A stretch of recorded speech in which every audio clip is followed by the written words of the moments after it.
Oh hi, welcome back. Let me show you the quickest way to pick some colors from an image in CorelDraw, a designing program, so that you can use these colors for your designs, artworks, or your logos. Drag any image into your document.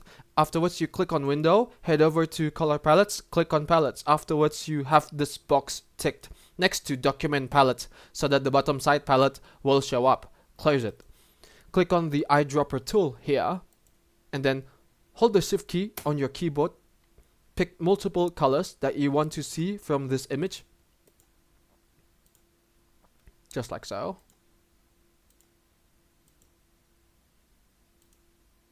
Looking cool now. When you're done, you're done. Alright, the colors that you've picked will show up here on the bottom side palette. That's the quickest way to pick colors from an image in CorelDraw. Thanks for watching. Do drop a like if you enjoyed the video and don't forget to subscribe to the channel. But for me, it's good day. Ciao.